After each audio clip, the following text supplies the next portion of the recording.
अनमोल वचन अखिल भारतीय संत मत सत्संग के संस्थापक और गृहस्थ में आनंद योग के जनक परम संत महात्मा परम पूज्य श्री यशपाल जी महाराज अर्थात परम पूज्य भाई साहब जी द्वारा प्रतिपादित इन अनमोल वचनों का पालन करना अति आवश्यक है।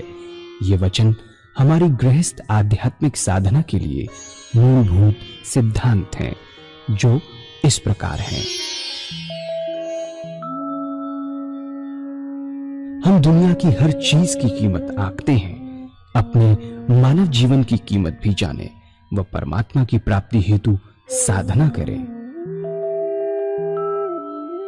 मनुष्य योनि एक उपहार है, इसीलिए परमात्मा को धन्यवाद देते हुए आधा घंटा प्रातःकाल, आधा घंटा सायंकाल पूजा अवश्य करें। सत्संग, सतनाम व सद्गुरु को प्राथमिकता देते हुए इसी के आधार पर ध्यान योगाभ्यास अवश्य करें व गृहस्थ के कार्यों को परमात्मा का कार्य समझकर उसी की याद में संपन्न करें। हर समय ये ध्यान रहे कि गुरु कृपा द्वारा परमात्मा की पवित्र सत्ता का हमारी आत्मा में वास है, अतः मन में निरंतर अपने इष्ट देव का जाप करें। मान सम्मान की इच्छा न करें व अपमान से दुखी न हो। परमात्मा के अतिरिक्त किसी और का भय न करें। दूसरों की बुराई न करें, न सुने, सत्य व मधुर बोलें, अश्लील शब्द मुंह से ना निकालें, सभी से नम्रतापूर्ण व सुंदर व्यवहार करें। धर्म पत्नी के अतिरिक्त अपने से बड़ी से माता जैसा, बराबर की से बहन जैसा व छोटी से पुत्री जैसा व्यवहार करें। सांसारिक जीवन यापन की आवश्यकताएं अंतहीन है, इसलिए अधिक से अधिक समय सत्संग में व धन परोपकार में खर्च करें। याद रखें, न स्त्री माया है, न धन दौलत, न ही परिवार। माया वह है जो हृदय को परमात्मा से दूर हटा दे। अतः निरंतर सत्संग और सद्गुरु की शरण में रहने का प्रयास करें। भोजन अपने इष्ट को अर्पण कर प्रसाद रूप में परमात्मा की याद में करें। रात्रि में सोने से पहले अच्छे बुरे कार्यों का आत्मनिरीक्षण कर उसका समुचित पश्चाताप करते हुए ध्यान करें व प्रभु की गहरी याद में ही विश्राम करें। परमात्मा तू ही है, तेरी इच्छा पूर्ण हो।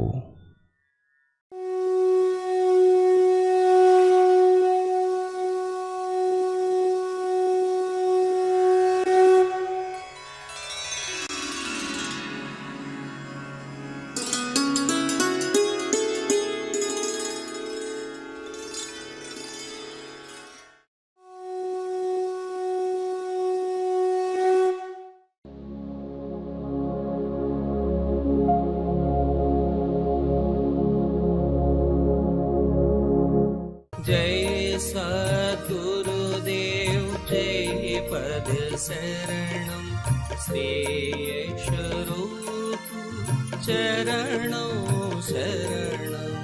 जय सद्गुरुदेव जय पद। मुझे इस विषय पर अपने सद्गुरुदेव परम संत महात्मा श्री यशपाल जी महाराज का एक अनुभव याद हुआ जो मैं आपके सामने रखूंगा। एक बार वो जबलपुर से मुरादाबाद जा रहे थे। रास्ते में प्रयागराज का स्टेशन पड़ा। उन दिनों कुंभ का मेला समाप्त हुआ था। जब गाड़ी प्रयागराज स्टेशन पर पहुंची तो देखा कि स्टेशन पर काफी भीड़ है। ये भीड़ एक महात्मा जिनको अवधूत कहते थे छोड़ने आई हुई थी। गाड़ी आई, जय जयकार हुआ, गले में हार डाले गए। इत्तेफाक से परमात्मा की कृपा से ये जो महात्मा थे उसी डिब्बे में चढ़े जिसमें सदगुरुदेव जी बैठे हुए थे और आपके सामने की बर्थ खाली थी, उसी पर आके विराजे। जब गाड़ी चली और आगे निकल गए तो आपके साथ बातचीत शुरू हुई। इस बातचीत के दौरान गुरुदेव जी ने उनसे एक प्रश्न किया और यह था कि आपको संन्यास लिए कितने समय हो गया? उत्तर मिला 14 वर्ष। बातचीत में दूसरा प्रश्न किया कि महाराज आप बाल ब्रह्मचारी हैं या जब संन्यास लिया तो गृहस्थी थे? उन्होंने उत्तर दिया कि मैं गृहस्थी था, मेरे स्त्री और 2 बच्चे थे। बातचीत होती रही। इसके बाद गुरुदेव जी ने उनसे प्रार्थना की कि महाराज वो एक प्रश्न और करना चाहते हैं, लेकिन वह प्रश्न कुछ अजीबोगरीब है। यदि पहले आप क्षमा करें और मुझे सांत्वना दें, आशीर्वाद दें कि मेरे इस टेढ़े प्रश्न से आप नाराज नहीं होंगे, तो प्रश्न करूंगा, अन्यथा नहीं। मैं किसी के हृदय को दुखाना नहीं चाहूंगा। महाराज जी चुप हो गए, ध्यान में चले गए। कुछ समय बाद आपने आंखें खोली और कहने लगे कि बच्चा आप कुछ पूछना चाहते थे, आपने पूछा नहीं।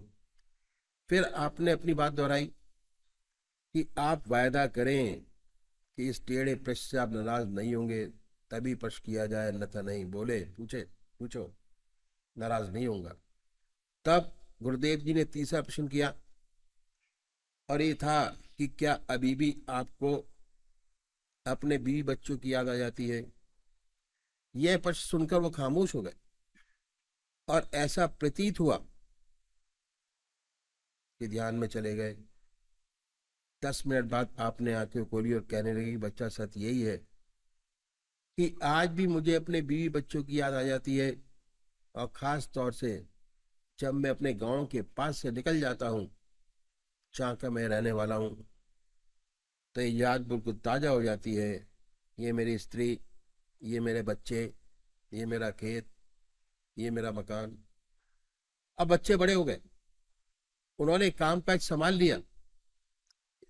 गुरुदेव जी ने आपके चरण छुए। वाकई में बहुत ऊंचे महात्मा थे, अवधूत थे, कोई शक नहीं। क्योंकि सन्यास लेते ही आश्रम बदल जाता है।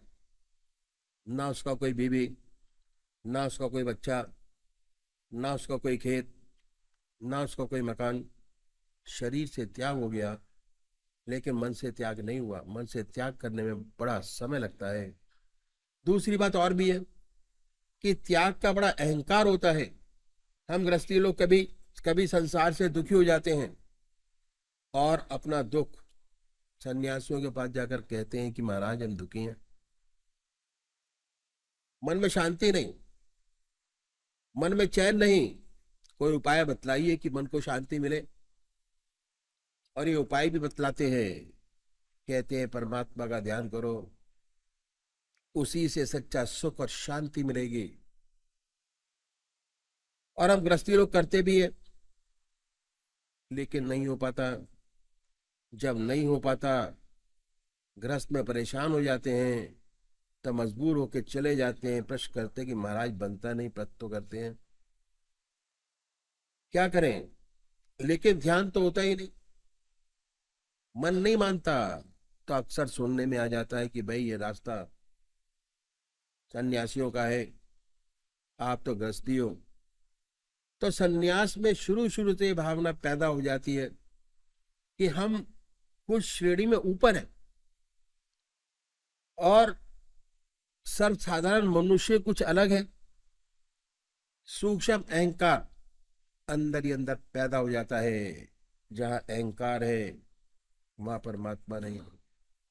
दूसरी बात और भी है कि ज्यादातर व्यक्ति किसी न किसी परेशानी में पड़कर, दुखी होकर वैराग्य पैदा हो जाता है और सन्यास ले बैठते हैं। सन्यास लेने के बाद जीवन बदल जाता है।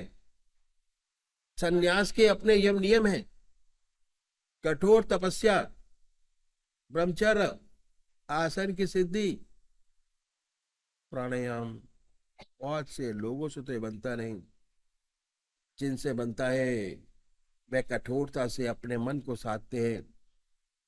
इस अभ्यास में दबाव रहता है और दबाव के कारण बहुत सी रिद्धियां सिद्धियां प्राप्त हो जाती है, लेकिन उनके काम, क्रोध, लोभ, मोह और अहंकार, ये जो दुश्मन इस रास्ते के समूल नष्ट नहीं हुए रहते, सुप्त हो गए होते हैं, दब गए होते हैं। अभ्यास के प्रेशर से मालूम होता है कि इन पर काबू हो गया, वास्तव में हुआ नहीं होता। जब ये संसार में आते हैं और सांसारिक वस्तुओं से संपर्क होता है तो सुनाई पड़ता है कि विख्यात सन्यासी महात्मा थे, ऐसी बहुत सी अनहोनी बातें सुनाई पड़ती हैं।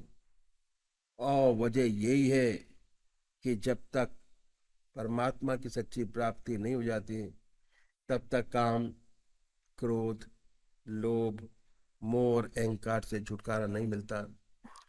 जिन्हें परमात्मा की प्राप्ति हो जाती है उनका इन पर नियंत्रण हो जाता है, ये उनके मित्र बन जाते हैं। ऐसा कोई योच कोटि का विरला होता है। अगर ऐसा होता है तो संसार का बड़ा कल्याण करता है। तो इस अभ्यास में दबाव शुरू से ही शामिल है। जैसे किसी स्प्रिंग को दबाकर रखें, हाथ से छूटा कहीं पर भी मार कर सकता है, और बिल्कुल यही दशा होती है। इस अभ्यास में दबाव शुरू से ही शामिल है और हर दबाव का रिएक्शन साथ साथ सामने आ जाता है। और सब कुछ सोच समझकर संन्यास के रास्ते में कदम रखना चाहिए, खासकर उन लोगों को जिन्होंने गृहस्थ आश्रम में प्रवेश कर लिया है। उन्हें तो संन्यास की बात कभी सोचनी नहीं चाहिए। करोड़ पीछे एक दो नजर आते, जैसे महात्मा बुद्ध जो गृहस्थी थे, संसार छोड़ के चले गए और ईश्वर को प्राप्त किया, लेकिन 1000 पीछे 999 असफल होते हैं। न उनकी दुनिया रहती है न दीन। ऐसी बहुत सी घटनाएं सेवक के सामने आई। असफलता, न इधर का रहा न उधर का, सर्विस छोड़ी, बच्चे छोड़े, कुछ ना कर पाया, बर्बाद हो गया। तो जिन्होंने गृहस्थ आश्रम में प्रवेश कर लिया है उनके लिए ये रास्ता नहीं है। जो बाल ब्रह्मचारी है और जिनका जन्म से ही संस्कार बहुत ऊंचा है, उनकी बात तो अलग है। ऐसा व्यक्ति इस रास्ते में बहुत चमकेगा, करोड़ों का भला करेगा। हमारी ऐसी धारणा हो गई है कि गृहस्थियों के पास कोई रास्ता नहीं। बहुतों की ये धारणा है, और बहुतों की ये धारणा है कि 55 से 58 साल तक तो अपना काम करें, 58 साल के बाद रिटायर हो जाएंगे तब भगवान का नाम लेंगे। ये बहुत बड़ी भूल है। 58 साल के बाद रिटायर हो जाने पर कुछ नहीं होता, तब भगवान का नाम नहीं लिया जा सकता। और आदतें क्योंकि इतनी मजबूत हो जाती हैं कि उन्हें बदल नहीं सकेंगे। शरीर भी जवाब देने लग जाता है।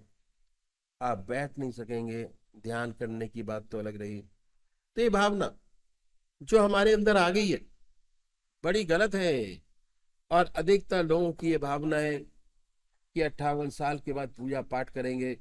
अभी से पूजा पाठ करके क्या करना, बहुत गलत है। जो कुछ बनेगा आज बनेगा, अभी बनेगा। तो गृहस्थियों का रास्ता ही बहुत पुराना है। आपने राजा जनक का नाम सुना होगा। राजा जनक को विदे कहते थे। कितना बड़ा महात्मा, कितना बड़ा ब्रह्मज्ञानी हुआ। उसके जमाने के महर्षि अपने शिष्यों को उनके पास भेजते थे परीक्षा के लिए कि अगर राजा जनक कह दे कि ब्रह्मज्ञानी है तो है, नहीं तो नहीं। वह राजा था, राज का कितना कार्यभार उसके ऊपर था, कितनी जिम्मेदारियां थी। उन सब जिम्मेदारियों को निभाते हुए एक राजा हो सकता है ब्रह्मज्ञानी, तो हम आप क्यों नहीं हो सकते। तो ये रास्ता बहुत पुराना है जो मैं आपके सामने रखूंगा। इसे कहते हैं इति मार्ग। इसमें हम अपने जीवन में एक चीज बढ़ाते हैं, घटाते नहीं। और बढ़ाते क्या हैं? वह है परमात्मा का नाम, भगवान का नाम। और परमात्मा का नाम एक ऐसी बड़ी ज्योति है, अगर सच्चे तरीके से अपने मन में आ जाए तो अंधेरे को अपने आप दूर करती चली जाती है। जहां प्रकाश है वहां अंधेरा नहीं। लाइट आई, अंधेरा गया। वाल्मीकि महर्षि उल्टा नाम जपते जपते इतने ऊंचे महर्षि हुए कि रामायण पहले लिख दी, घटना बाद में घटी। लिख दिया कि ऐसा ऐसा होगा और वैसा वैसा हुआ। इतना बड़े महर्षि हुए, क्या जीवन था उनका। और जब उनके जीवन में परिवर्तन आया तो उल्टा नाम जपते जपते, भगवान का नाम लेते लेते इतने ऊंचे महर्षि हुए कि रामायण पहले लिख दी, घटना बाद में घटी। तो ये ऐसा प्रकाश है, ऐसा उजाला है। अगर सच्चे तरीके से हृदय में जागृत हो जाए तो अंधेरे को अपने आप दूर कर देता है। तो छोड़ना कुछ नहीं है। जो आपकी जिंदगी आज है उसमें एक चीज बढ़ाइए, और इस रास्ते पे चलने वाले जो हमारे सदगुरु हुए, एक पे के पीछे एक, उन्होंने परमात्मा को पाने के लिए, जीवन मुक्त अवस्था प्राप्त करने के लिए अपनी जिंदगी में बड़े कष्ट उठाए। उनकी जिंदगी बड़ी कठोर की थी। बड़ी कठिनाइयों में रहते हुए इस विद्या को न केवल उन्होंने प्राप्त किया, पर हमारे लिए कुछ गुर छोड़ गए। अपनी जिंदगी में जीवन मुक्त अवस्था प्राप्त करी। हमारा जो लक्ष्य है वो जीवन मुक्त अवस्था प्राप्त करना है। चाहे हम सन्यासी हो, चाहे हम गृहस्थी हो, चाहे किसी भी तरीके से क्यों न हम जीवन मुक्त अवस्था प्राप्त करें, ज्ञान मार्ग से, ध्यान से, सन्यास से, गृहस्थ से जीवन मुक्त अवस्था प्राप्त किए पाणी में दो बात विशेष पैदा हो जाती है। पहली, निरंतर परमात्मा किया 24 घंटे भगवान का ध्यान निरंतर बना रहता है। चलते फिरते, खाते पीते, सोते जागते, संसार का हर व्यवहार करते ईश्वर की याद बनी रहती है। और दूसरी बात यह कि उसके जो कर्म है वे निष्काम कर्म हो जाते हैं, अहम निकल जाता है। दो बातें हैं, उसे स्थित पे कहिए या जीवन मुक्त कहिए में पैदा हो जाती हैं। अब देखना क्या है कि इसी दुनिया में रहते हुए दुनिया के सारे काम जैसे आज कर रहे हैं वैसे करते हुए कैसे उस परमात्मा का ध्यान बने, कैसे सच्ची निष्काम कर्मता प्राप्त हो और आदत बन जाए निष्काम कर्म करने की। इन सदगुरुओं ने, जिन्होंने अपने जीवन काल में जीवन मुक्त अवस्था प्राप्त करी, हमारे लिए एक रास्ता छोड़ गए। अगर इस रास्ते को अपनाएं तो हमारा रास्ता भी आसानी से तय हो जाए। हमारे बुजुर्गों ने, हमारे सदगुरुओं ने इस सारे साधन को 3 भागों में बांटा। 8-8 घंटे के हिसाब से 3 भागों में समय को भी बांटा। साधन का पहला स्टेप पूरा करने से आपके 8 घंटे अपने हो जाएंगे। साधन का दूसरा स्टेप पूरा कर लेने से 16 घंटे आपके अपने हो जाएंगे। साधन का तीसरा स्टेप पूरा कर लेने से 24 घंटे निरंतर परमात्मा की याद बनी रहेगी और सच्ची निष्काम कर्मता प्राप्त होगी। और जैसे काम आज आपके चल रहे हैं वैसे नहीं, उससे सुंदर आपके काम चलेंगे, क्योंकि परमात्मा की साया के अंदर रह के आप सारे काम करते होंगे, उसकी याद में करते होंगे। तो अभी मैं साधना की पहली सीढ़ी आपके सामने रखने की कोशिश करता हूं। इन संतों ने बताया कि परमात्मा ने बड़ी असीम दया कृपा कर कर हमको मनुष्य योनि प्रदान की है। ये उसकी देन है जो हमें प्राप्त है। मनुष्य योनि एक ऐसी योनि है जिसमें परमात्मा ने हमें विवेक बुद्धि दी है, कर्म करने की स्वाधीनता दी है। बाकी 84 लाख योनियां भोग योनियां हैं। इतना सुंदर मौका हमें ईश्वर ने दिया, उसका हमें पूरा पूरा लाभ उठाना चाहिए। बड़े भाग्य मानुष तन पावा, सुर दुर्लभ सदग्रंथन गावा, साधन धाम मोक्ष कर द्वारा, पाए न जहीं परलोक सवारा। ऐसी मनुष्यों ने जिसके लिए देवता भी तरसते हैं, क्योंकि मनुष्य योनि एक ऐसा साधन का क्षेत्र है, मोक्ष का दरवाजा है। इसमें ही परमात्मा ने हमें विवेक बुद्धि दी है, कर्म करने का अधिकार दिया है। हम चाहें प्रतिशील हो, उस परम पिता परमात्मा को प्राप्त कर सकते हैं। ये ऐसी योनि है, इसके लिए देवता भी तरसते हैं। तो ऐसा अवसर ईश्वर ने हमें दिया, हमें इसका पूरा पूरा लाभ उठाना चाहिए। जितने संत महात्मा हुए, जितने धर्म हुए, सबने इस मनुष्य योनि की भूरी भूरी प्रशंसा की है। कबीर साहब ने कहा है, कबीरा हर की भक्ति कर, तज विषय रस चौंच, बार बार नहीं पाई ये मानस जन्म की मौज। इस सेवक के गुरुदेव कहा करते थे कि विषय वासना के आनंदी, मिथ्या जन्म बिगाड़, मानस जन्म गरीब ने फिर कर ले हरि सो प्यार। ऐसा सुंदर अवसर हमें परमात्मा ने दिया। हमारे महर्षियों ने बताया कि चाहे अब सन्यासी हो चाहे गृहस्थी, आपको आधा घंटा सुबह संध्या वंदना अवश्य करनी चाहिए और आधा घंटा सायंकाल। ये 2 समय निश्चित कर दिए कि संध्या वंदना अवश्य करनी चाहिए। और हमारे देश में 99% लोग परमात्मा को मानते हैं और अपने किसी न किसी ढंग से परमात्मा की पूजा करते हैं। बहुत से लोग तो आधा घंटे से ज्यादा भी करते हैं, लेकिन यदि उनसे पूछें कि इसका क्या लाभ, तो 4 बात बताने के खामोश हो जाते हैं। पहली बात यह कि भाई ईश्वर का नाम लेना अच्छी बात है। दूसरी बात, हमारे घर में मंदिर है, हमारे दादाजी पूजा करते थे, हमारे पिताजी पूजा करते हैं, हम करते हैं, और हमारे देखा देखी हमारे बच्चे करते हैं। गॉड फियरिंग है, रिचुअल्स निभाते हैं। मंदिर जाना, रिचुअल्स के काम सारे करते हैं और शारीरिक पूजा करते हैं। आप इससे ज्यादा क्या चाहते हैं? अगर मैं पूछें कि इससे कोई आंतरिक लाभ हुआ, तो ऐसे कम लोग होंगे जो कहेंगे हुआ।